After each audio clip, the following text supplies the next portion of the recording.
Well, good evening and welcome. It is wonderful to be in person with you. This is the first public event that we've had in person in over 2 years, and it just feels wonderful to be here.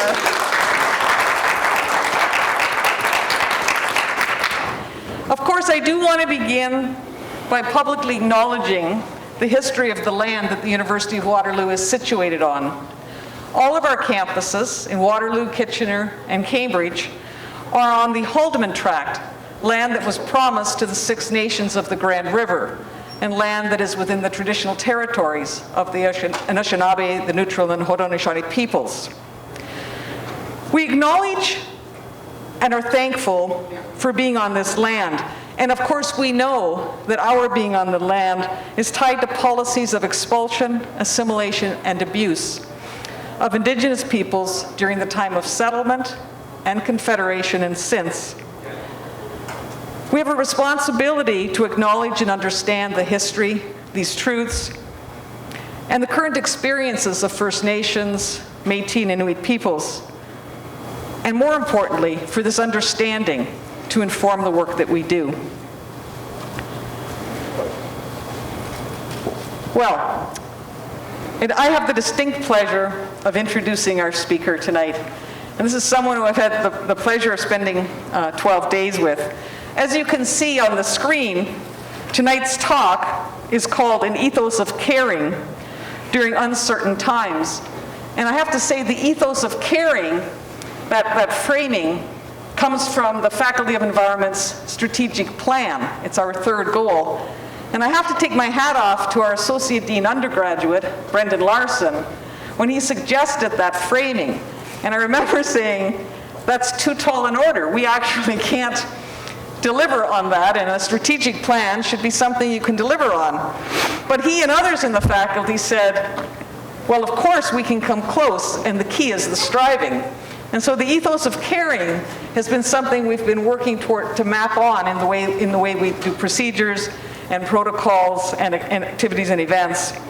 And so it is important, I think, especially at this time, as people are broken, and they're vulnerable, and we're getting just a little bit back together, but we see the situation globally, and it's important to have this ethos of caring. Well, let me tell you about our guest who's standing here beside me. So almost exactly 2 years ago, just before COVID broke in India, I was in India, and I had been spending time at a number of campuses, including the IIT in Kharagpur, the Indian Institute of Technology. And there, they have the Rekhi Center of Excellence on the science of happiness. And in the context of spending time with them, I had an opportunity to get to know several people on the campus and at the center, including our guest for this evening. And in fact, I was so moved by what I saw there, and this attempt, really the realization of working with students as kind of the whole person, the way our guest describes them, not just the analytical mind. Many of these students are in engineering programs, but the whole person. And I thought, you know, it would be wonderful to have someone from the center come and spend time with us, especially at this time now. So on that basis, I reached out to Dr. Saamdu Chetri, who's just to my right, and I asked him whether he might come spend some time with us. And initially, he indicated there were many people with excellent pedigrees from the Institute that I could ask. But I specifically wanted our guest, Dr. Chetri, to come because I thought there was just such a reach, a connection between him and the people with whom he was interacting. So he agreed to come. And of course, he's been with us now for several days. So a few things about him, and then of course I will pass the floor over to him. But Dr. Chetri comes from humble roots, and he has retained his humility. He'll tell everyone he was born in a cowshed. And he was off to work at the age of 14, leaving school. Of course, he took responsibility on from that very young age. But he is a learned person because he returned to school. While school was not continuous for him, he returned to school, eventually earning a master's and then later a PhD in commerce. Dr. Chetri is also an inspiring leader. When he was freshly out of college, he was called by then the government of Bhutan to bring about the king's wish to develop the country's newly emerging private sector in Bhutan, a role that required long days and a lot of ingenuity. He talks about how difficult that chapter was. He took a short reprieve from that role, returning to the countryside, and then was called back again to the capital after the country's first democratic election in order to work for the cabinet office. And then, not long later, he was asked if he could be one of the architects behind Bhutan's Gross National Happiness Initiative. And so there was leadership really all the way through his life. And the last thing, and you're going to see this most tonight, I think, is Dr. Saamdu Chetri is a reflective spiritual person. He starts each day with meditation, and he lives by 3 simple principles. Be part of nature, serve others with kindness and compassion, and discover others' intrinsic values. Now, some of you have already met Dr. Chetri, as we've toured him about, but the rest of you, I know, will find this session restorative and hope-filled. So, Guruji, welcome to the faculty again, and welcome to the university in this open dialogue. And just before I pass off, I just want to say, I know many of you are here because we advertised in the community, and we had partners in worship and faith groups. We had partners in the libraries to bring this invitation to you. For those of you who are not from the university community, a warm welcome to our campus. So over to you.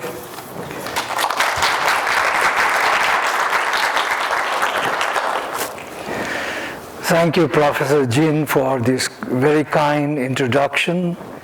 As she mentioned, I wouldn't start my talk without, calling yourself back to yourself. So you must be seeing that on the screen. Can we sit straight with our hands resting on our thighs, lower back erect without any pressure, shoulders completely relaxed, teeth not biting, lips closed, tongue touching the upper palate lightly, and eyes completely closed, because we'll do a very short mindfulness exercise.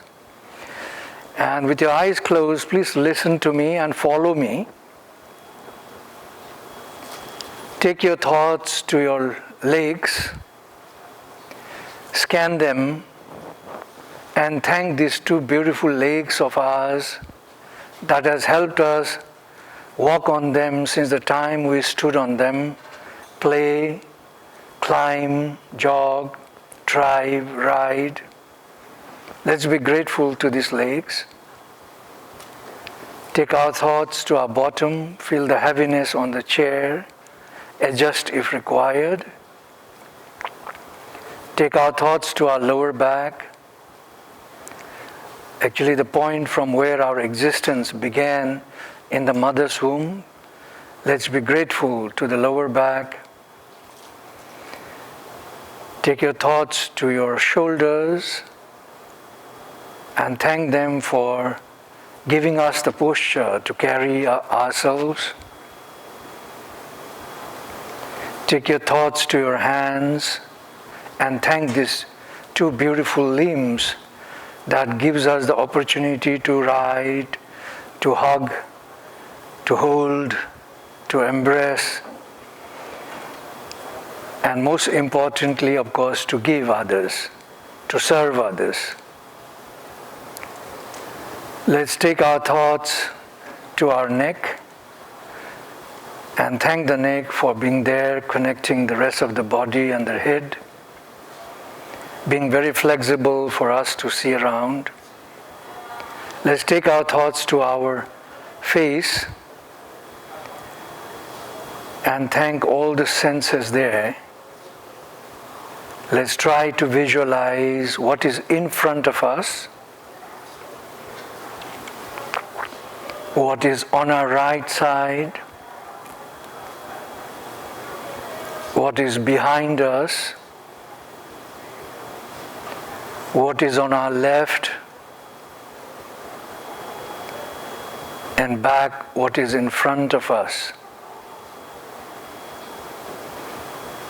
Let's try to listen to the sound that's been made around, the humming sound, people chatting, without judging, without connecting with them. Let's feel the aroma of the fragrance in the room, of your own body or friends around.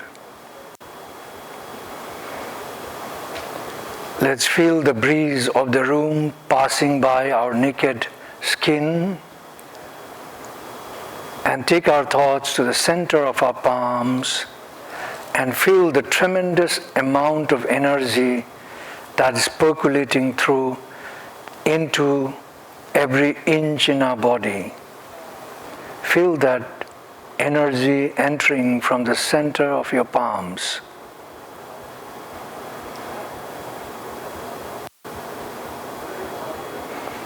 Take your thoughts to your breath. Take a deep breath in and feel the breath entering at the tip of your nose. Put a word, calm, and feel it. Breathe out slowly and put a word, I have a smile on my face.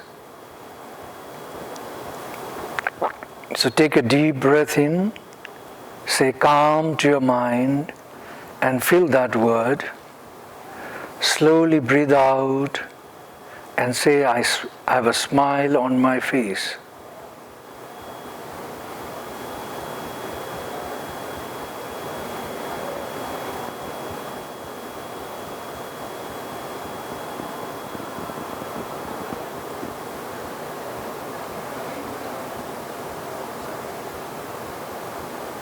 In, calm, out, smile.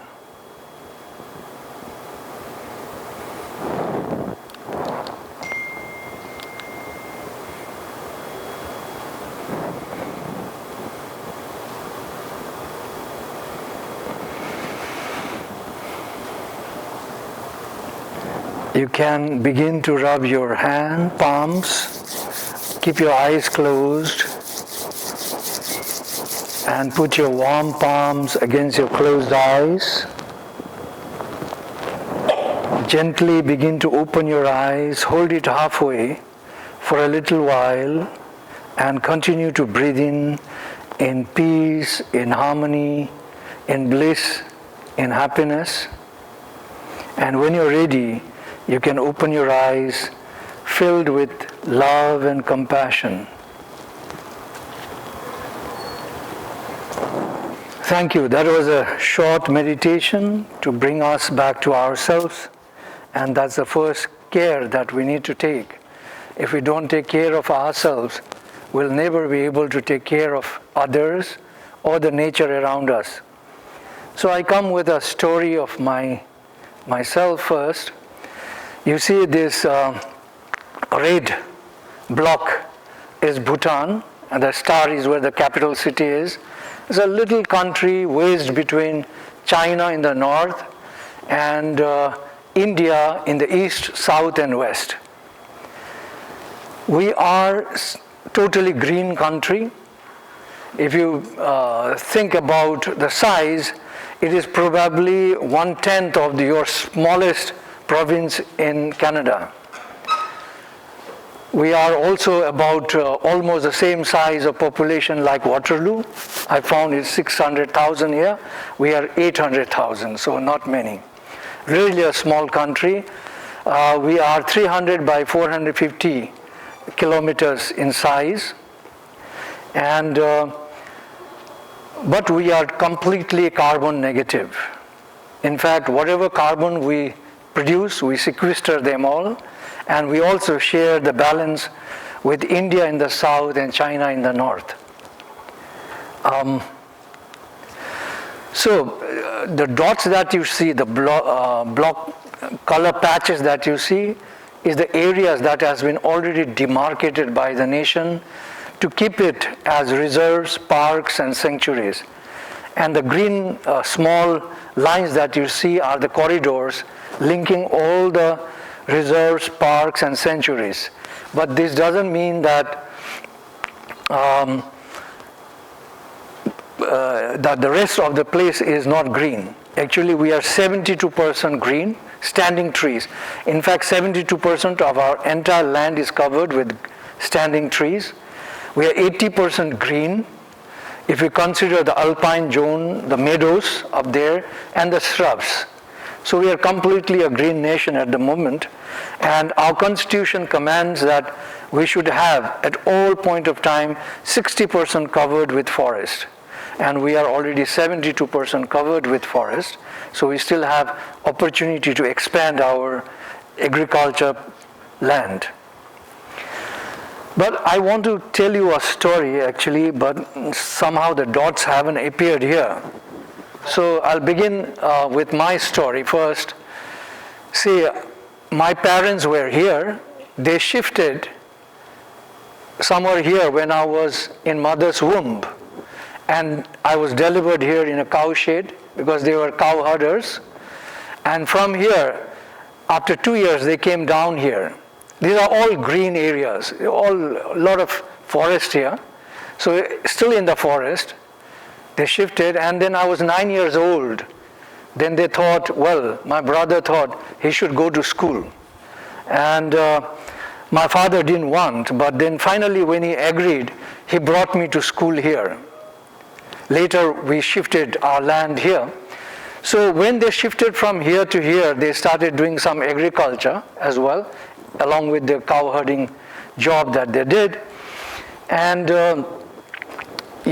my father thought that I would get very weak, having lived with dairy products and milk, that he should bring a cow along with me to the school.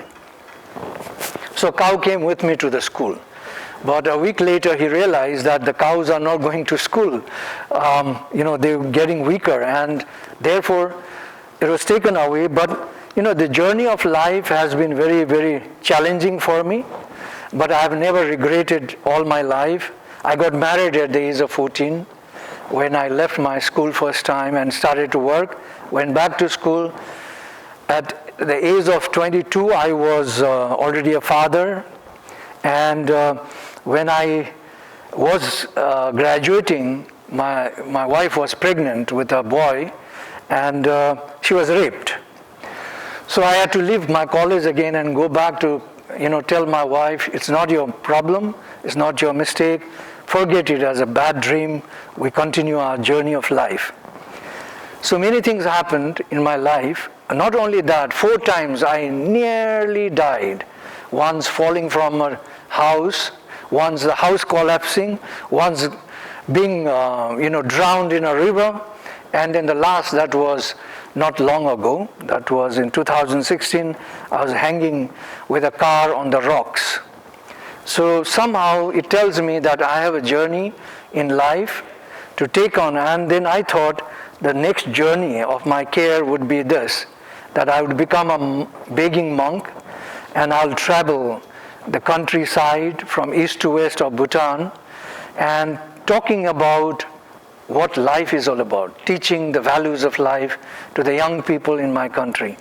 So that's about my life, but I'm not here to talk about all about my life, but let's just connect it with this, that a human being comes with a lot of sufferance. Sufferance is existing in all forms for all of us. But how do we embrace that? Makes the difference in our lives. And I've learned to embrace this, probably because I've been living with nature, realizing how nature is resilient, how it comes back to its force and life. And I think that was how I considered that a journey of life needs to be really, when you are aligned with what is happening, when you realize, awaken from those things, you are able to find your path naturally to progress. But let's take a journey of gross national happiness.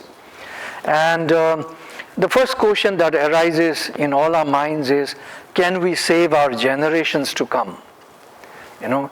Because I think we all know there is climate crisis, we all know that GDP doesn't work, but what are other ways that we can really think about our generations? Because we are already indebting them right here and now. So I always tell young people out there, do not get married if you cannot transform yourself, because you're going to give even a worse world to your children and grandchildren. And that's the reality. If you just realize that the total amount of agricultural land, the dairy products and meat industry is so much that if we divide with every individual today on this planet Earth, 7.5 billion people, each one of us will get 2 hectares of land. So much land. And if we convert all that into agriculture, we can feed, 30 billion people even today. And even if we use the continued agricultural land for multi-cropping, we can feed 3 times the present population of our earth. So there is so much, but there is also so much waste. How can we transform ourselves? If, for example, if all Canadians stop to eat meat and dairy products, the land that is utilized for them will come to, become forests at the end of the day, or become an agricultural land, more to produce food from, because we all know that dairy products and meat does not give us a good health. Over the time, depending on how much you eat, over the time it's been proven that if you take more than 50% of your total calories requirements through meat and dairy products, within a certain period of time, you could be diabetic and you could be cancerous. And this has been a research that has come up. So it is in all of us, each individual, how we want to walk our path. We are the culprits for GDP.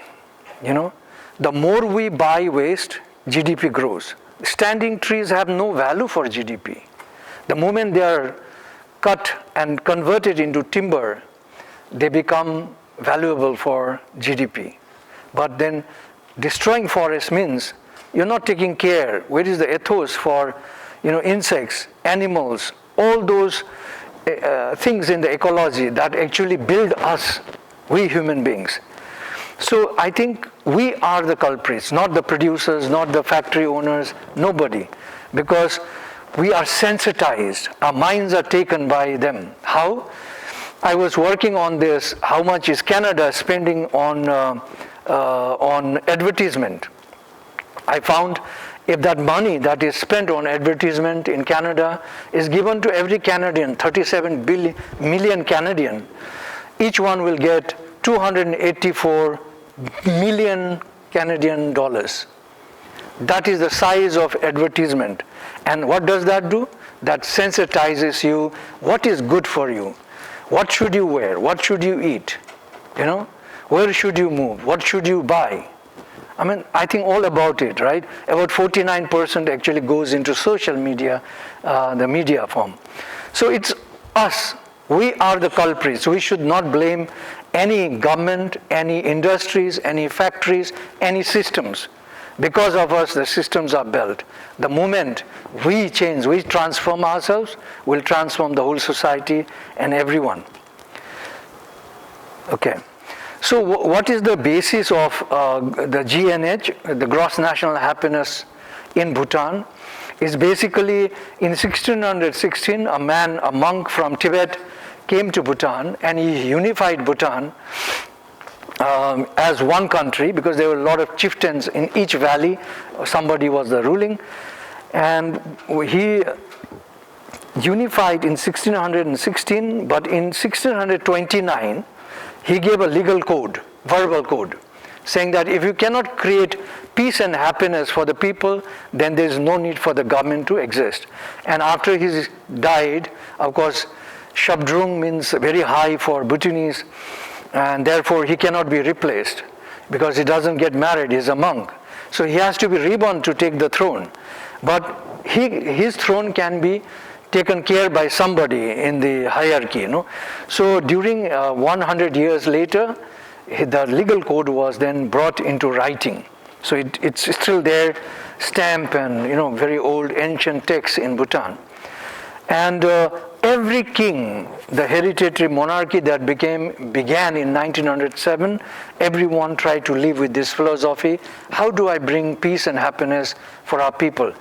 And it was in 1972 that our king, young king, Jigme Singye Wangchuk, he had to become a king at the age of, he was just starting 17. He just completed 16 and was starting 17. He had to become king because his father expired very young. And then he started to use this terminology called Gyeong Gaki Pelzom, which means Gyeong means everybody, the whole nation. Gaki means happiness. Pelzom is how do we bring wellness and happiness to the people grossly, So he made his ministers to work through 4 pillars to bring all development in the country in that way. As a young guy, of course, he was studying in Cambridge, of course, in England, from where he visited many Nordic countries and Scandinavian countries to also feel a bit about different development paradigms. And he wanted to bring a change in his country, not modernize in the way that the modern world was really living on. He found that there was so much of waste of natural resources, He was very worried. How can this sustain if all countries are dependent on resources and producing things out of that and wasting so much? He thought that is not sustainable. That's not the model I want for my country. So what he did, the first thing he did was a forest rule. And you'll not believe that, it's so stringent that you cannot cut a tree just like that. You have really to take a lot of permission from it. And by the way, Bhutanese are so caring, so much caring that even if you had to cut a tree, they will do a prayer around the tree, and because it's living, right? So they ask permission from the tree to fell it down. So you see, the ethos is so very much deeply embedded with our own cultural practices as well. So, although we were already working on the concept of GNH, but it was not out to the world. In 1979, when the king traveled to Havana to attend non-allied summit, returning on his way in Mumbai, a journalist asked him, "You are a king of a little country up on the Himalayas. What is your GDP?" And that was the moment he propounded that gross national happiness for me and my country is more important than gross domestic product, gross national product. So from then on, it caught the attention of the world, and people started to ask, how do we measure? So we had the first journalist coming from New York City, from New York Times, to interview our king. And of course, he had very strong views about it, on how he wants to bring development for his nation. We'll see in his speech in the next one. And then in 1998, the UNICEF Regional Summit in Seoul wanted somebody to come and speak on GNH, and that really, took the attention of the world. And everybody started to ask, but how do you measure happiness? And we said, we never measure happiness. Happiness, we live it, the way we are, that's how we do it. And they said, we will not believe you unless you can measure it. Then we said, how do we do that? And then the United Nations Development Funds, they gave us money, and we started to, we got leaders from all around the world, including David Suzuki from your own land here.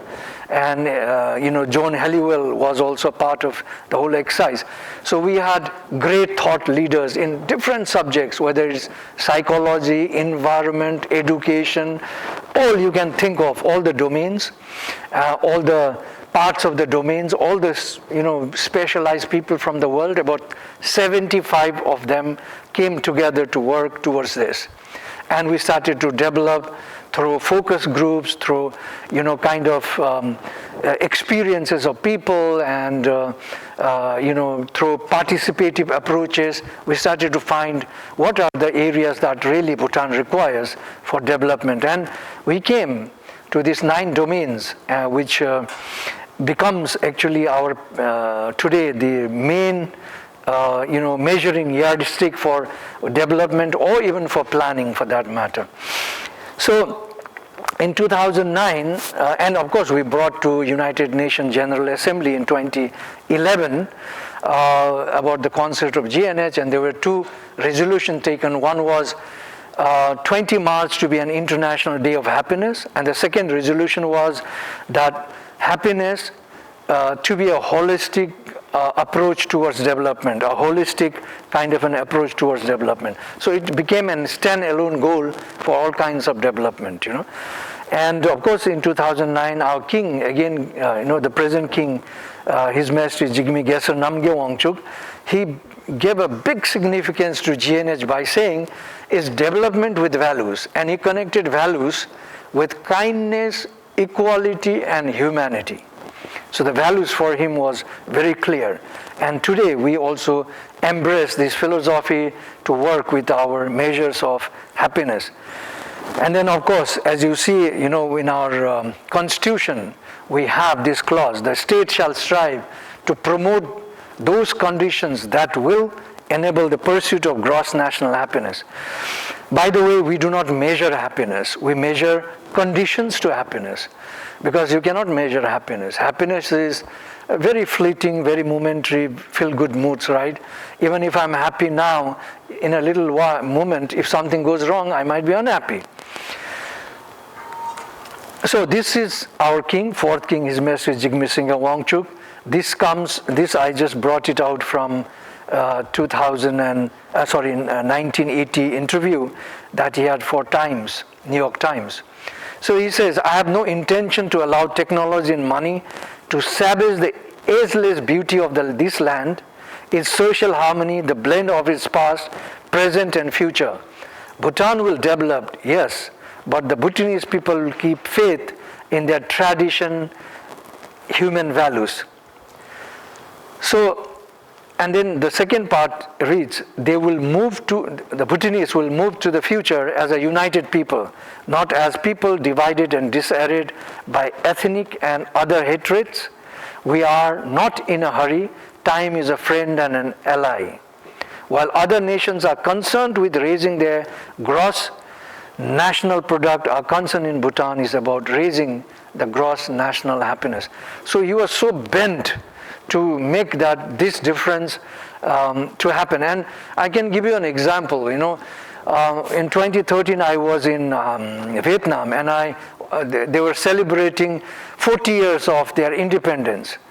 And I couldn't believe in 40 years how Vietnam has, from ground zero, because Vietnam had 20 years of war, and Americans actually bombarded everything to ground zero, And 40 years, unbelievable. And in 2013, we were already 60 years on the development, Bhutan. And I couldn't even compare a small step to their development. So the king was very, very concerned about how to grow without taking strides and making mistakes, but very slowly, gently to grow on the paradigm of our happiness. So the premise that we work on the GNH is that it needs to be holistic. Otherwise, there would be no care of whatsoever. So we need to recognize that human needs are spiritual, material, social, physical. How do we balance that in our development system? And it needs to be balanced because the 9 attributes must also be focused in the development concept. And then happiness is not individual. It has to come as a encompassing collective through collectivism. It needs to be sustainable. What is enough for us today must as well be enough for our generations to come after us. And we try to bring equity so that, a place A with certain kind of people have the similar ethos and care in the other place. So it's all about taking care of one another and finding a path, a journey where we can create conditions for all of us to be a happier human being. So the GNH approach to development is societal based. We talk about the planetary boundaries. Within these boundaries, what can we do? How much can we extract? So it's totally dependent on that, and we focus on needs and not only wants, So we try to overcome the shortages of GDP, because GDP, like I told you, increases with if Bhutan has a small population, or a young population, if all the youth became drug addicts or alcoholics, the GDP will rise, shoot up like anything. If there will be riot, GDP will shoot up, because anything that has a transaction with money, it'll shoot up. We have 72% green, and that could be one reason why Bhutanese, when you go there, you'll find them all with smiles and happiness. It could be the forest, one could be the nature, the other could be the culture that we live with. We do not differentiate one to another. We can walk into anybody's house or be there. So this kind of cares that we have, care for one another. And you will not, just a quick story, when I was invited by the British Parliament to give a talk on GNH, when I took off from Delhi to Heathrow, after the announcement, the general announcement was, if you donated £1, you'll feed a very cold and hungry child in remote England. And I couldn't believe. I thought I heard something wrong. So I fished out of the seat pocket to read the same. And I thought, wow, England, whose empire was so huge that the sun never set, and today is begging. That was the first thought that came to my mind. And then I thought about my little country, I said, do people beg in my country? No. Children, if they are suffering or old people suffering, what do Bhutanese do? We immediately take attention. Any Bhutanese that finds that such a person, we take responsibility of that until we find a solution. Then I felt so rich suddenly, wow, we Bhutanese are way richer than a very wealthy nation. And why this happened? I suddenly realized they have forgotten the very ethos of care and share, which in a little country like ours still remains very much intact. Touch wood, I hope it will continue that way. So this is the famous part of GNH. You'll see the 4 pillars in the center here and the 9 domains around. And what you see in them is the indicators. So the equitable and sustainable socio-economic development has 3 domains, which is living standard. Where is it? Here, living standard, health, and education. And these are generally also available in your SDI, Human Development Index. Then we have environment. Environment, by the way, is so important a pillar by itself. It has taken a domain called ecological diversity and resilience. And then we have good governance, which is also a cross-cutting theme, a pillar and a domain by itself, because it's so important. If we don't do right governance, whatever you would have, the best of the plans that you have will never work. So good governance is a cross-cutting theme. And then finally we have the promotion and preservation of culture. There we have 4 domains, the rest of the domains. And these rest of the domains, which are psychological well-being, time use, and community vitality and cultural diversity and resilience, these are not measured in any kind of development. So we find this is very unique to GNH. Now what we have is 4 pillars, 9 domains, and 33 indicators. So here, this morning I had meeting with Brian, who is a retired professor, and I think he's still heading the Canadian well-being index.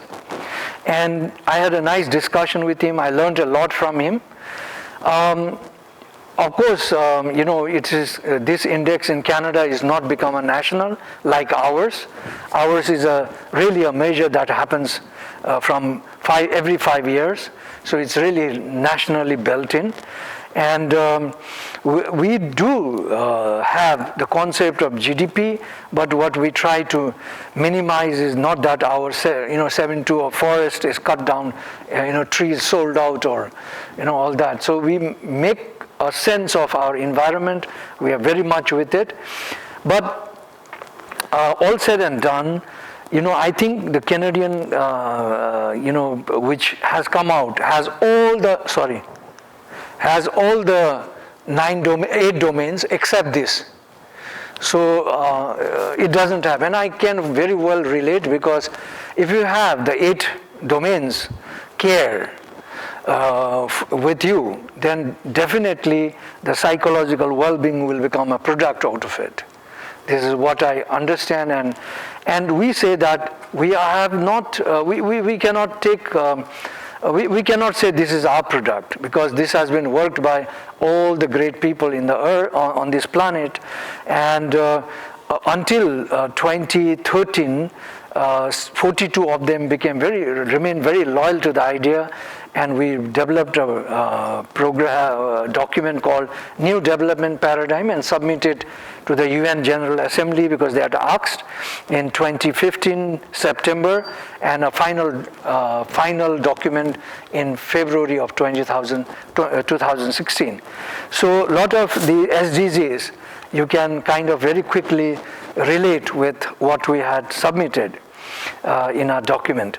So just to give you some example, of course we always say US is a big nation, a great nation, and we often give examples of this big nation.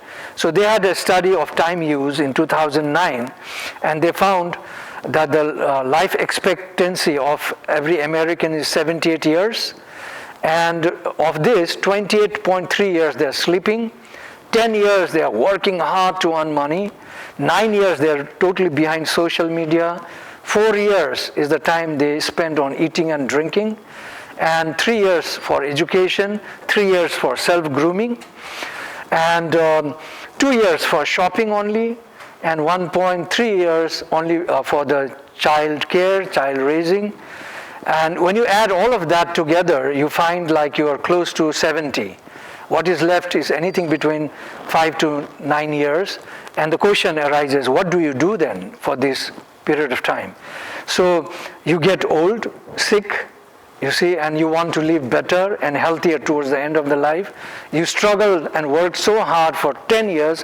What savings you made, now you are going to throw behind, running behind a doctor and medicine. So that's a pattern of life that they're leading, and I tell everybody we should not follow that.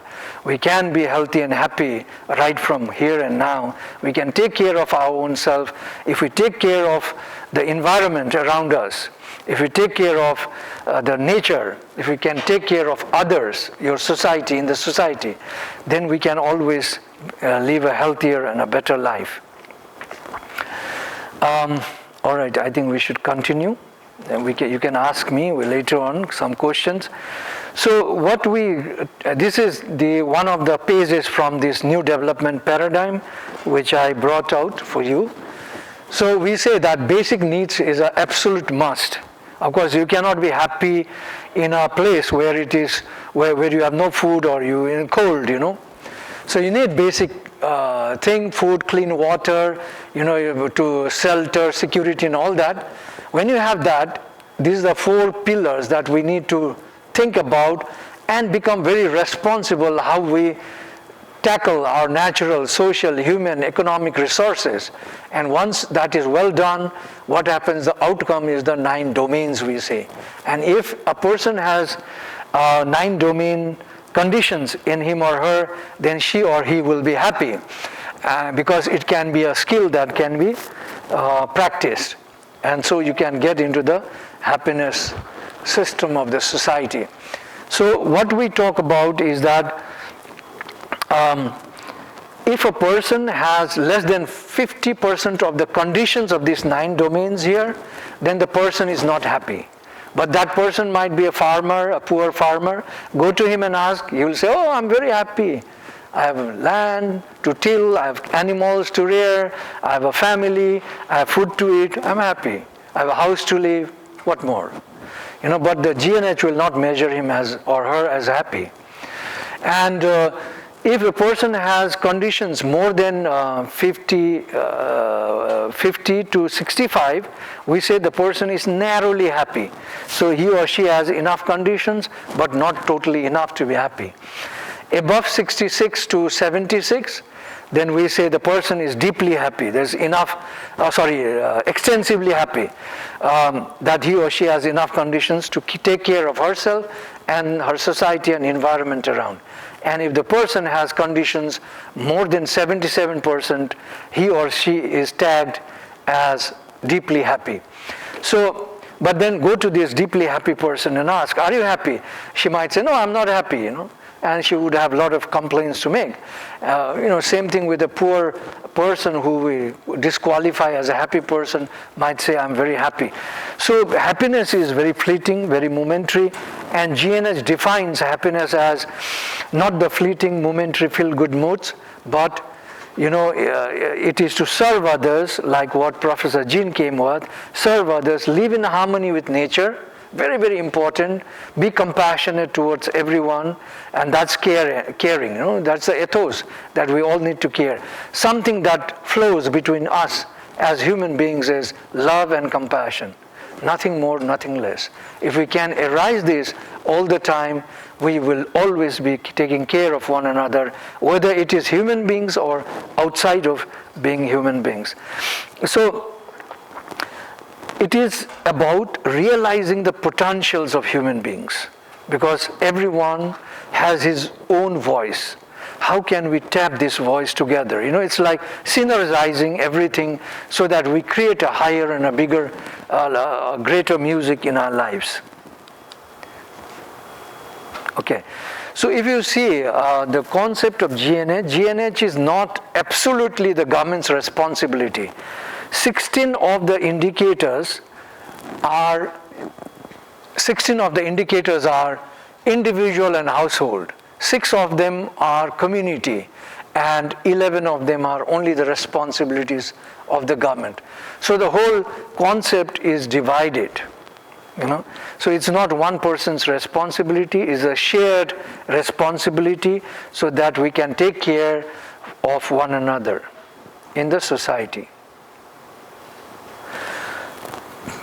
I won't go into details, but we try to, of course, it's based on the index, as you see, 1 here. So if you see here, those that are highly objective, they have higher weightage. The lesser, they are subjective, they have lesser weight. And we come to fractions of each indicators, and then we add to the total of a national happiness score. So Bhutan in 2015 is like 76% happy, or 0.765% dots happy. Okay. So let's try and see what then Bhutan does with this concept of application of GNH. How does it apply? We use this for, of course, our ultimate outcome has to be happiness. So this, we use it as a development tool to strategize our plans, and also it helps to screen government policies. How effective are they? Are they aligned with the concept of GNH or not? And then, of course, we do also certify businesses if they are GNH friendly or not. Because if businesses are too engrossed in polluting, or too much using fossil fuel, or too much using forest material, or other things that are not sustainable, then we say we rate them very low, and we slowly try to kind of close them down. Okay. So a comparative statement for you, just to see how GNH has been, if you see here, living standards have gone up, and it has brought direct effect, because the first democratically elected government where I happen to work with promised 6 things to the people of Bhutan and fulfilled all the 6 things. So of the 6 things, few of them were electricity to every house, road to every block of the village, and internet facility to every corner of the land. Apart other were education, health, and drinking water, and others. So what happened? A community living together who had so much of care for one another, who looked after each other, suddenly realized that, when the roads came, a guy there in the community, a richer guy could buy a car or a bike or something. They bought appliances, gadgets, the richer people bought all those and started using, bringing fear, greed, and unhappiness to the lesser in the community. A community who has been living for ages without any complaint, sharing equally for the common good of the community, suddenly they started to find the difference. And you'll see that, suddenly we had the psychological well-being because of this fear, distrust, greed came down, and also the community vitality, all of them came down because they stopped sharing with one another. They said, we have to also earn something, keep it for ourselves so we can buy appliances and gadgets like the rich people, So we suddenly found out that when a living standard went up, we have direct impact on other indicators. And so the 12 5-year plan tried to see how we can bring all the domains together up. But unfortunately, due to COVID, we couldn't do the next survey, which was targeted for 2020. That's unfortunate. However, you might wonder, here in the good governance, suddenly you see the government performance is minus 46, and you see the services plus 20. I shouldn't take pride of this, but I instituted good governance system where we had services for the public, so G2C as it's called, government to citizenship services are still intact. The next government took the same thing, still the third government has taken the same thing. So people are very happy because it's a service to them, right? But they had a big expectation of the second government that they will do this, that, because they promised many things and they couldn't fulfill any. So that's why they rated them in performance very low, but services they have rated still high because it's not this political government who are doing the service, it's the civil service that's doing the governance. So the Canadian Index, it's so very aligned with our own concept in Bhutan. Now if Canada would take it as a holistically for the whole Canada, you will immediately start to realize what you need to change in your own spaces, in your own country. But I see this as, and I believe Canada as a nation that can stand as the gift for the rest of the world, for its ethos and care, because of the diversity that this land has. It can be, a world by itself. So if this is embraced by by the government, Canadian government, and I know that this is with the Waterloo University at the moment, but even if government had certain, if one, university can always help government to roll out the index and find out the actual situation in the nation. All right, so what do we need to do then? We need to transform ourselves completely, and that we only can do when we become mindful, when we reflect, when we contemplate on what is the reality. Because what we think real, what we think true may not be true. Let's say this way. Let's think this way. Example. Sun rises in the east, we call that east. West, north and south. We just give the directions, right? Is that true? Is that, real? Now, both can be said as real and true. But shoot ourselves up from the earth ground to the air, 300 miles away or 450 kilometers above the earth's surface. You'll not see the east-west. And what the directions will be, they will be heavenly body. So our perception, the way we grow, the way we develop, depends on the environment we live. On the culture that we live. So the morals are so different from culture to culture. Ethics are different from individual to job to different things. So how do we align all this to bring as the reality, as the basis for the reality? That can only be done when we understand and share each other's values, care for one another and understand one another. we need to realize human values and find the potentials. We need to shift from becoming an egocentric to ecocentric. Because if you are egocentric, we'll always take man on the top and all the rest as nobody, below you. And that I call the GDP world, the destructive world. But if it is ecocentric, then a man becomes a part of the whole. Even he lowers himself down.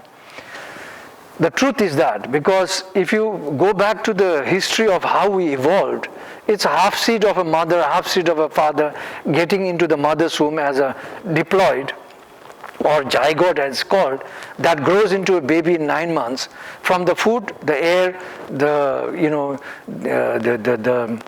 water that mother drinks and nourishes herself. That's what the baby grows with, is born. Today we are like, I don't know, some of us are 100 trillion, some of us 30 trillion, some of us are 50 trillion. But on average, they say, the genetic science, they say, the average everybody has 50 trillion cells in one person. And each cell, they say, has a energy of 1.4 volts. And each cell will require oxygen. So now you can think about, the ancient Indic science talks about that a person's whole body form is 12% the food that comes from the ground. And they say that 8% is energy, because if you multiply 1.4 volt with 50 trillion cells, you get 52 trillion volts.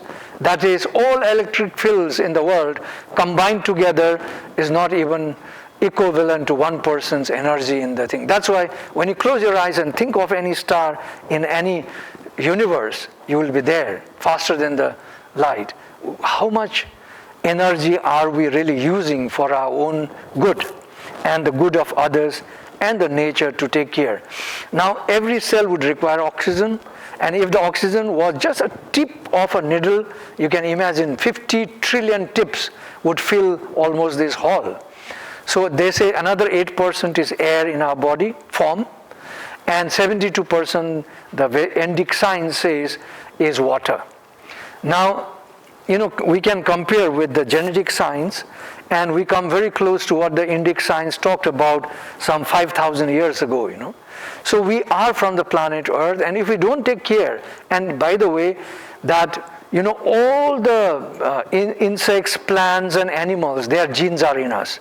Like 88% of cow genes, 85% of dog genes are in us, 76% of chicken genes are in us, or whatever, and quarter of rice genes are in us, 90% of frog genes are in us, 70% of banana genes are in us. You can name all the nature out there; their genes are in all of us. So we have not contributed in any way nature. But we are because of the nature. The moment we don't take care of the nature, we are not taking care of ourselves, directly or indirectly. Whenever we destroy nature, we are destroying ourselves slowly. Because without nature, we cannot exist. But nature will always exist without us. So Homo sapiens, we human beings, have been the most useless category of species on the planet Earth. And the planet, by the way, would be happy without us. So, so that is the kind of ethos that I want to bring to you, and why we should take care of our environment is so very important. I just have one slide and then we'll finish. So, if we are the nature, and we cannot bring any contribution to the nature, why are we human beings trying to control the nature? When I asked this question to American young YPOs, when they came to Bhutan, we were conversing on GNH concepts, and they appreciated a lot of what I said, but suddenly said, why are you worried about excavating from the planet Earth? Today we excavate close to 100 trillion tons of material from planet Earth, and we shift around the planet, or we spew it as carbon into atmosphere. He said, why are you worried? When this is finished on this planet, we will go to another planet, annex that planet and excavate and bring it to the earth. I mean, if we can't look after our homes first, how can we think of going elsewhere? I don't know. Maybe just for a food for thought, please think about it. And this is what I love my king for. This is a present king. On his first day of coronation, this is what he said, and I'm really inspired, and every Bhutanese is inspired. Throughout my reign, I'll never rule you as a king. I'll protect you as a parent, care for you as a brother, and serve you as a son. I shall give you everything and keep nothing. I shall live such a life as a good human being that you may find it worthy to serve as an example for your children. I have no personal goals other than to fulfill your hopes and aspirations. I shall always serve you day and night in the spirit of kindness, justice, and equality. And he was the biggest sufferer during the time of COVID, because our country, we just have about 12,000 kilometers of road, Waterloo has probably 4,000, almost, we are just little more than Waterloo, total road length.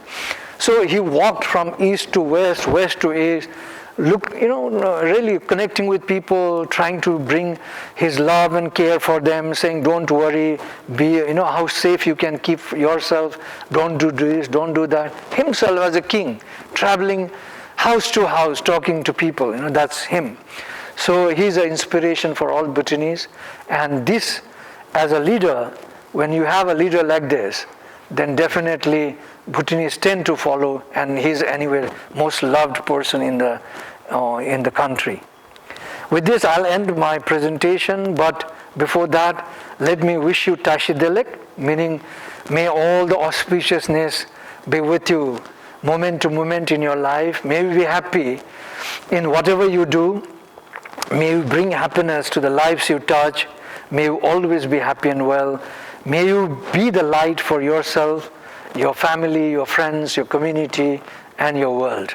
I will not let you go without singing the happiness song. So we'll sing. I'll just sing a line and please follow me. Happiness is here and now.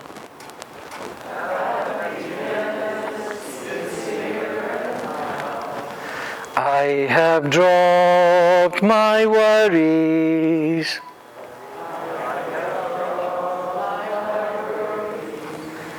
Nowhere to go, nothing to do.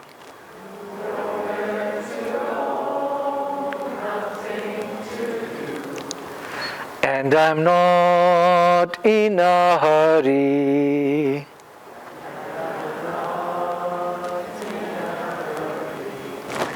Happiness is here and now.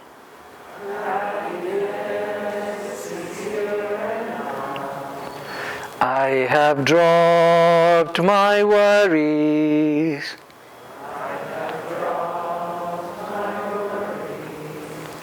Somewhere to go, something to do.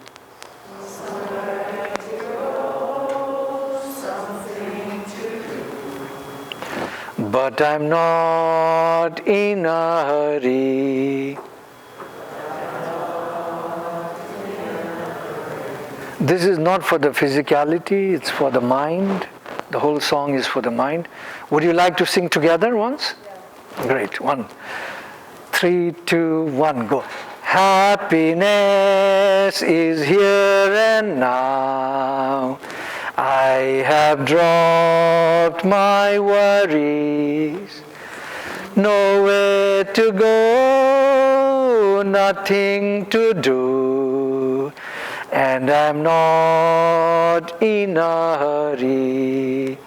Happiness is here and now. I have dropped my worries.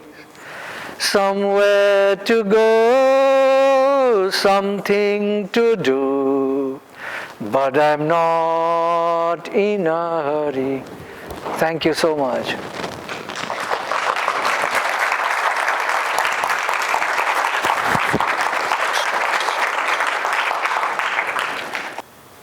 I've been wondering, can everybody hear me okay? And the concept, not in a hurry. You know, the linguistic uncertainties in English sort of don't really have a word for not being in a hurry. And I've sort of come up with a couple of things, and I wanted to share them with you. One is the opposite of hurry, which would just start with N. I would call it nurry. You can use that if you like. And perhaps a slow brush could be a sush. Feel free to use those if you like. Just thought I'd share. Thank you.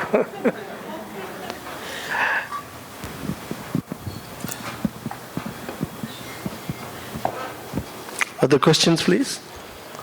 Yes, you can use the mic in the middle, please. Yeah.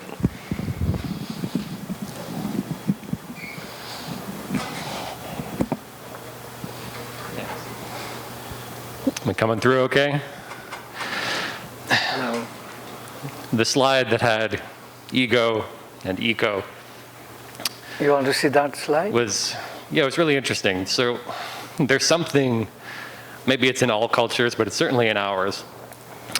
There's the ego part of the culture. You can see it sort of manifested in like Silicon Valley, somewhere like this, where there's a real eagerness to just escape. You know, there's eco over here, let's get out of it, please. There's a real push to, leave the planet, as it were, get to another planet, overcome death, all of this kind of stuff. Can you speak to what it is in us that is trying so desperately to get away from eco, back into ego, and to make that the direction we go? Is that a question or? Yeah. Oh, what do I do? Can you repeat the last bit of the question, please? Yeah. Can you speak to what it is about us, what it is about people that wants so badly to escape eco and embrace ego? What makes us leave ego and go towards ego?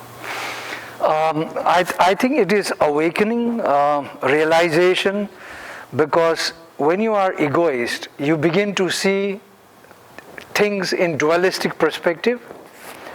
You would never see things as they are. So you need to get into deeper realization to understand that we are not separate from the existence. The moment we realize that, then we learn to live in interdependence and we become a part of the ecosystem. Unless we do away with our ego, where we think, oh, that chicken is a meat. And if that is the approach, we are in the egoist field. But if we say that that is a part of me, because my genes are also with it, or its genes are with me, when you're able to come together and understand that the whole existence is not outside of you, you are a part of it, a part of the whole, then you will stop to be egoist, meaning separating yourself from rest of others. And you will get into the ecocentric mode.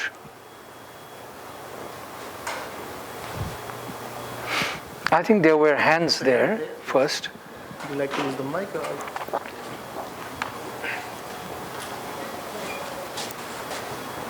Thank you, Dr. Chetri. Can you hear me? You spoke about... If you can slowly speak, because I realize Canadians speak very fast, and I find very difficult to follow. I will speak very slowly because I'm not Canadian. You spoke about practicing mindfulness as a way to transform ourselves and start transforming the world. And I personally agree with that, but I was wondering if you believe that for this global transformation to happen, do we all individuals should follow the same path? Should we all take on the begging the begging bowl and become bhikkhus and experience that to Take the begging bowl. You mean you want to follow me? Welcome. Nothing like it. No, you don't need to. You don't need to take the begging bowl to go from home to home. I'm preparing myself towards the end of my life. After I instituted gross national happiness, ran for 5 years, I became 60 years old 5 years ago. And I was told to leave because I'm of age, right? Retired. Then thank God that IIT Kharagpur found me and brought me, and since 4.5 years I'm with them. So it's not necessary that you live your worldly life, but in that very worldly life, how nourishing are you for your own self and for others around you? If you do not bring pain to yourself and anybody around you, you can be in any space. Doesn't matter where it is. And if you live that way, you will be always mindful, because to live that way is to become mindful anyway. So look after yourself, very important, because if you want to be of use for others, to be of caring for others, then you have to be well yourself. So what you do is in the morning, try and send loving kindness to yourself, in your meditation. And then also you can share your loving kindness to all those that are suffering or that you love and want to see that they're well and happy. It can be done because our energy is so much that we don't use. No one of us use. In this room, I don't know, we are about 60 or close to 100 people. If we all join hands together, whenever you are allowed now, what you do is, give one hand and take one hand, make a circle, and when you start to hymn one particular thing towards anybody, you're going to affect that. So when you bring positive words for someone who is sick, you're going to reach that prayer very easily. How far it is doesn't matter. That's the power of our human self, actually. Thank you. I have a question here. No, she had raised her hands first. Okay. Sorry. It's a big room for me. It's okay, you're doing well. Thank you, Dr. Chetri, for your talk. I have two questions, if I may. By the way, I'm Lily Liu from the Faculty of Health, so I work with Brian Smale. My first question is related to the graph you showed, that change in percentage points from 2010 to 2015. Sorry? Which country was that data from? Which one? The graph that you showed with the graph that increased living. Some domains are going negative and some are going positive. Oh, okay. No, this is Bhutan. Bhutan. Yeah, okay. Our country. Okay. That's from our survey. Okay. Thank you. And then in your conversation with Brian Smale, with the Canadian Index for Wellbeing, my understanding is it's much more centered on individuals, not what the environment or government can do. Was that your sense? Do you feel it's imbalanced compared to the happiness index? Of Canada? Mm-hmm. Yeah. I think it is in balance, provided it's nationally taken, because what is happening is, I think it is in isolation. Either it's a community or I think recently they did one study on the far west province. Yukon. Yeah. So I think they have all the elements there, and if they nationally use it, I'm very sure that it will capture all the essence that's required actually. And only then we'll know what is lagging, because without building it that way, we'll never find what is right or what is wrong in there. So there was one hand here, Okay. So, and next there. and then I'm going to come. Thank you so much, Dr. Chetri. That was a great presentation, and I learned so much. My question might be kind of similar to what some other people have already spoken about, but I was wondering if you could speak to, because I think largely the system that we are in is designed to be egocentric, and it's designed so that individuals are running after money and individuals are in a hurry. So in a system that so largely pushes people to be in that direction, how do you go against that force at an individual level and try to kind of tackle the larger system? Well, see, I think we miss the link all the time. We ask this question to others. Have you ever asked that question to yourself? Unless you change, because you know this is wrong, you are sensitized by the forces to do things, to compare yourself with others, to compete with others. That's how the system has prepared you. And I say that all students in today's education, they are being prepared as a product for the marketplace, not as human beings who should be. Why? Because the GDP needs to grow. For whom? For very few, handful of people who have the entire wealth of this planet Earth. They are ruling directly or indirectly. If we have that realization, then you should change yourself, transform yourself, Because if you don't transform, you're going to bring the same elements for your children and your grandchildren. And the sufferance will continue. So the moment you realize this, you need to transform yourself, saying, from today, I will compete with myself. I will compare with what I did yesterday, what I do today, and I'll grow being myself, and I'll not look on to others, how they dress or what they do. I'll be myself. Because image is one of the stresses that we all carry, right? I want to look similar or better than someone. That's a stressor. And there are so many stressors that we carry by separating yourself, with others, and the environment. But the moment you connect with all these three separations, you'll find yourself in the true path.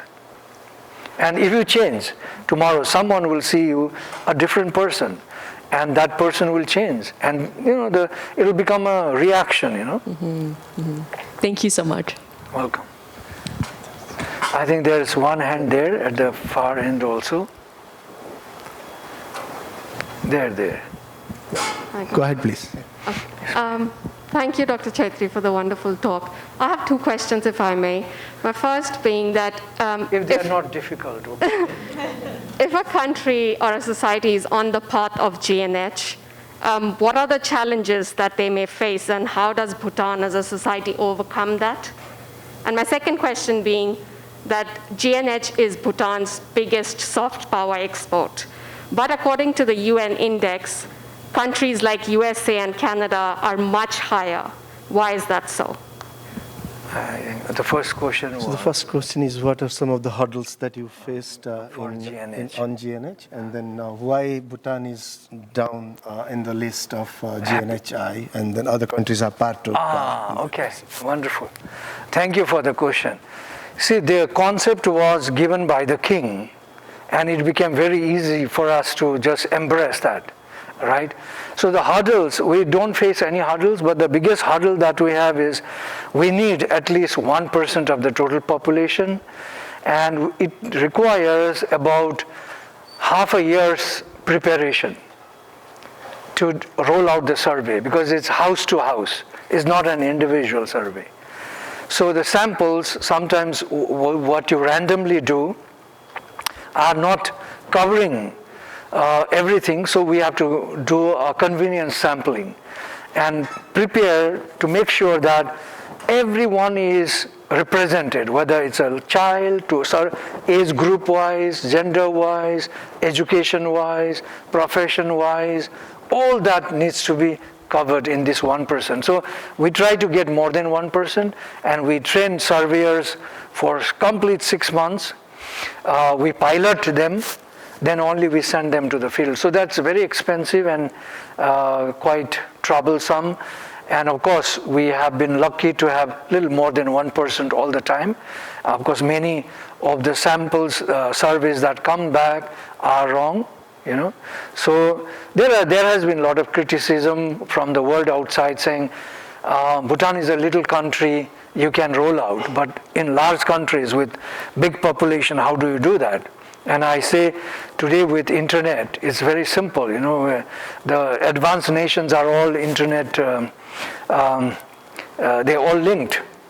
So Bhutan, sometimes you have to walk 5 days to interview one household. So that's a challenge we still have.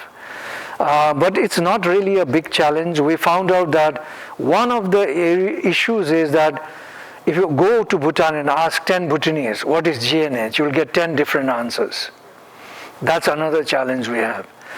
And, some of the diplomats even don't know what GNH is. But we have a ministry by itself of so-called gross national happiness. It's a secretariat that we have, which does all the planning with GNH concepts. And every ministry has to take into these 33 indicators for their development process. They cannot eliminate any. So they have to bring whatever area they have to consider what are those that they can directly address in those 33 indicators. So these are some of the challenges we have. We don't call it a challenge because Bhutanese have always lived these values. Your second question is actually in August 2012, we had a conference called Economy and GNH in Thimphu. And we had a Thimphu resolution. Thimphu is the capital of Bhutan, where we said, let's have World Happiness Report. And Jeffrey Sachs was co-chairing the meeting. And we decided as a Thimphu declaration, he went back to Columbia, his university, and people started to work. Our idea was we'll use the 9 domains through the world. But what they did was they took just the 6 indicators or measures, mainly that is very aligned to the Nordic countries, the Scandinavian countries, The 6, they are like GDP per capita, they have social support, generosity, corruption perception, freedom to make choices and life longevity, and what is the 6th one? I keep on forgetting. No. Anyway, so those 6 they took, and now you can imagine Canada probably has close to 60,000 per capita GDP. If you talk about Bhutan, it's just about $3,000 per capita. So how can you compare 2 nations? You cannot compare. And much of this is because Nordic countries are highly social based. They take away 60% of your income and they look after until your dying days. If you don't have a home, they give you home. If you don't have job, they will provide you a job. If they can't provide you a job until you are jobless, they will keep on paying you. So that's the kind of society that they live in.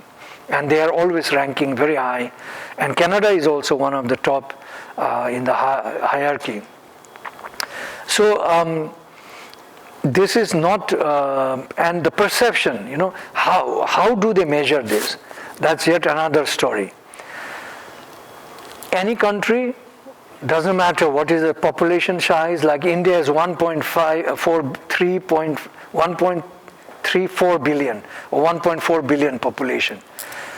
There's one vendor or 2 vendors, I don't know, but you only get 3,000 samples from a population like this. Bhutan, 3,000. Canada, 3,000. And on what question? One question. How satisfied are you in your life? Rate between 0 to 10. Based on that, and what reports come out of each country, they try to align with that and get it. Let's not a joke, but let's take it this way. Pakistan is much higher in happiness than India is. Even Bhutan, of course, we've been fighting with Gallup poll, we have been fighting with even John Halliwell, professor here in Canada, because he's also one of the persons who writes this report. So we said, don't include Bhutan, because when the report started, 2012, 2013, 2014, Bhutan was shown as an example, nowhere in the rating it was. 2015, suddenly Bhutan is in 56th position of 156 countries. Started to slide down to 97th position of 156 countries. And since 21 or 22, Bhutan is not shown anymore, because we have struggled to say, don't include us. Because anyone who comes to Bhutan, they always say, wow, happy nation, happiest people on planet Earth. We are all happy. But it's not by measures. I believe this is to do with our environment and culture. Very prominent, these two are very, very prominent in our country. So, the measure, now imagine India getting 3,000, and imagine this way, that the vendor is a congressman who does not like the ruling government, present ruling government. If that vendor is that, what do you think the outcome will be? He will roll out his thing to all the Congress people, and they will rate, 5 or less than 5, and send it back to the Gallup poll. So it's very biased, right? Anyway. I think in the interest of time, we'll take one more question. I know we are not in a hurry, but we'll just take one question. There was one at this end there, and there's another one. We'll take one from here and then bring it to an end. Thank you so much again for your presentation and insight. I wanted to ask, today, you gave your presentation, you're going to go home. There's a lot of professors here, and there's a lot of leaders from University of Waterloo. How can they adopt this in their classroom and in their day-to-day life, and make kind of GNH a part of University of Waterloo education system? How can everyone make GNH a part of their daily lives? What they can take home from? Okay. Yeah, it's very much, if you can bring values home, values of kindness, values of equality, values of compassion, humanity, care and share one another, that's GNH, basically. But what you can do, I always say this, is to bring a transformation within. First thing, you have to feel that something is not right. Unless you feel that, you'll never be able to find why that something is wrong. So if you don't feel, if you feel, then you can imagine. Once you imagine, you can create. Once you create, then you can put it in action, and you can share with the rest of the world, So the values of GNH is very simple.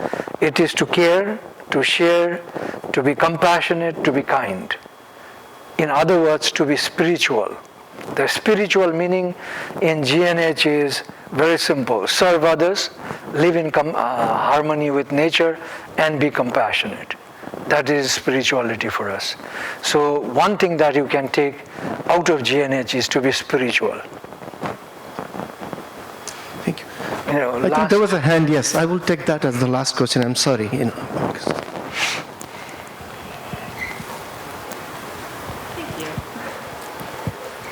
Hi.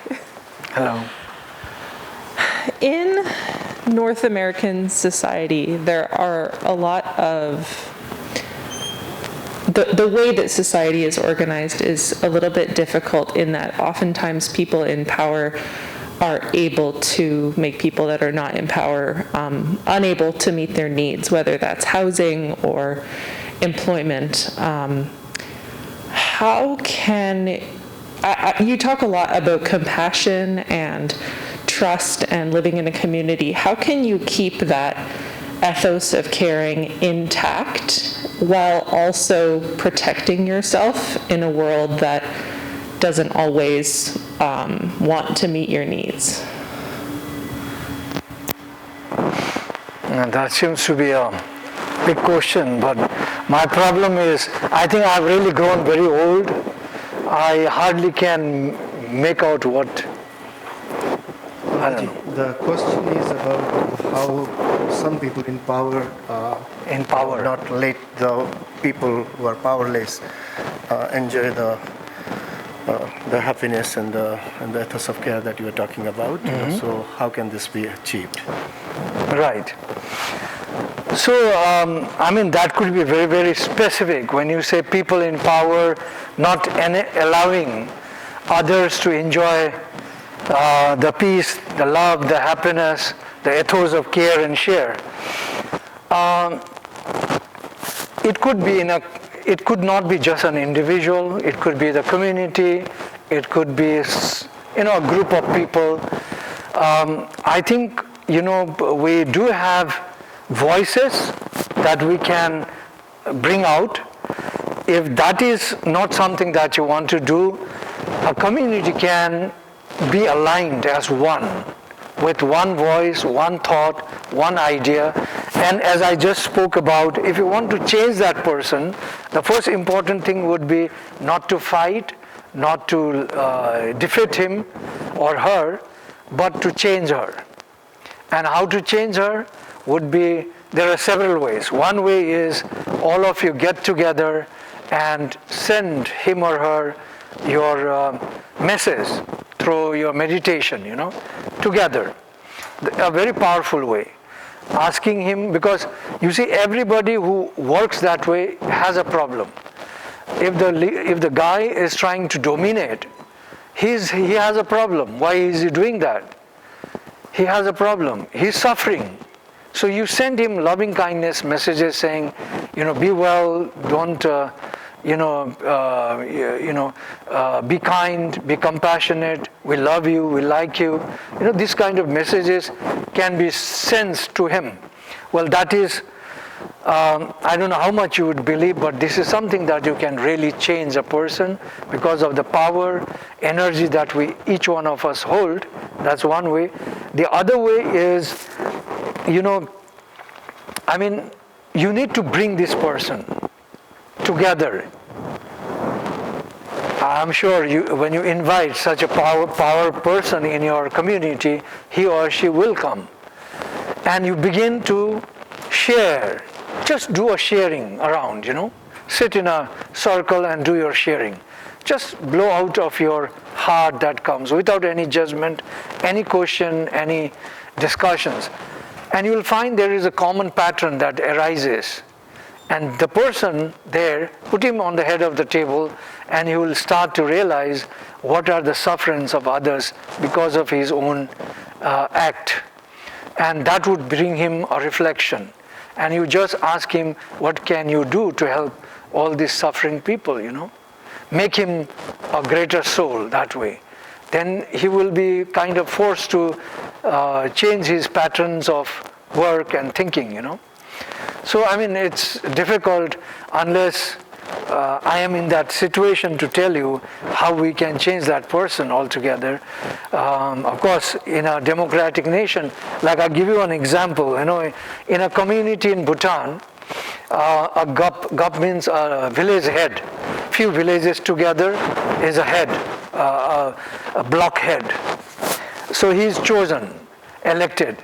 And we have community forestries around in this area, and he was not doing a good job. And he was bullying everybody, not doing a good job. They all came together and said, let's throw him out. And they just immediately made hue and cry to the subdivision, and he was voted out. And they elected another one. So in a democratic nation, this is possible. But you need to raise your voice. And that voice has to be, of course, brought in a commonality. Okay, thank you very much, Saamduji, and for coming from that far and sharing your life's journey and your experiences, especially around the gross national happiness work, and linking it to our strategic plan, which is Ethos, one of the strategic plans, Ethos of Caring, and then encouraging us to engage in different pursuits in life. So thank you very much once again on behalf of GNH and Faculty of Environment and University of Waterloo.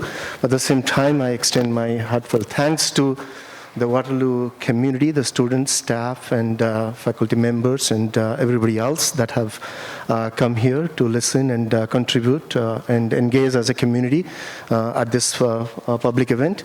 But we also know that we have many people from outside the Waterloo campus that have kindly accepted our invitation to be here today. So thank you very much. And that's how we grow as a community. That's how we excel in our lives. And thanks for all the contributions. And once again, thank you very much. Thank you.